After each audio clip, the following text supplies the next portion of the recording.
అతిపెద్ద ఆర్థిక వ్యవస్థగా ఎదిగిన భారతదేశం 4వ స్థానంలో నించుంది. ఓకే. ఇది నాణానికి ఒకవైపు. రాజ్యాంగం చూద్దామా? అయితే భారతదేశం పేద దేశాల్లో 67వ స్థానంలో ఉంది.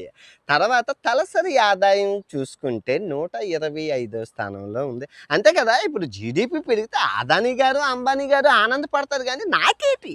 పేద మధ్య తరగతికేటి?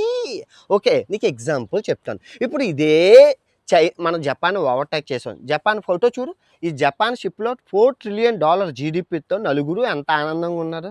ఇదే $4 ట్రిలియన్ తోని మనం 140 కోట్ల జనాభా సస్తున్నామా? తినడానికి తిండి లేదు. ఉద్యోగాలు లేవు. అదే జీడీపీ యొక్క మాయ. ఓకే. ఇప్పుడు ప్రాక్టికల్‌గా చెప్తాను. ఇదే జీడీపీలోని 100వ స్థానంలో ఉన్న బెహ్రెయిన్ 102వ స్థానంలో ఉంది. ఒమాను 73వ స్థానంలో ఉంది. కువైట్ 66వ స్థానంలో ఉంది. ఖతార్ 57వ స్థానంలో ఉంది. మలేషియా 36వ స్థానంలో ఉంది. దుబాయ్ యూఏఈ 29వ స్థానంలో ఉంది. 19 సౌదీ అరేబియా ఉంది. మన కూలి మధ్య తరగతోళ్ళు, మన కూలోళ్ళు అందరూ ఈ దేశాల్లోని కూలి పనులకి ఎందుకు చేస్తున్నారు? డబ్బు ఎక్కువ వస్తుందని. దాన్నే తలసరి ఆదాయం అంటారు. అది మన ఇండియాలో లేదు. ఇప్పుడు ఇంకా ఎగ్జాంపుల్ చెప్తాను. మన ఇండియాలో టీ స్టాల్లో పనిచేసే వారికి మినిమం 15,000 ఇస్తారు సుబ్బారావుకి. అదే సుబ్బారావు ఇప్పుడు నేనున్న మలేషియాలోకి వస్తే 60,000 జీతం వస్తుంది.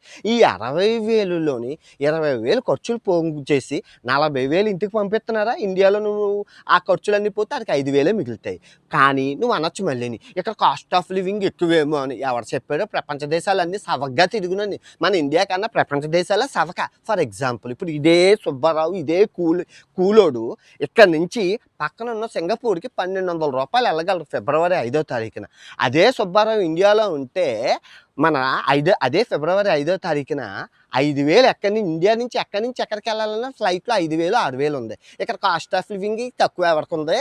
మలేషియాలోను. ఇక్కడ డబ్బు ఎక్కువే, కాస్ట్ ఆఫ్ లివింగ్ తక్కువే. సో ఈ విధంగా చాలా సింగనాథం చిలకలు ఉన్నాయి. సో ఇప్పుడు ఈ పేద దేశం నుంచి మనం అసలు ఇవన్నీ ఏం చేస్తే బాగుపడుతుందని ప్రపంచ యాత్రికుడు ఛానల్లో ఫుల్ వీడియో పెట్టి వెళ్ళి చూడండి.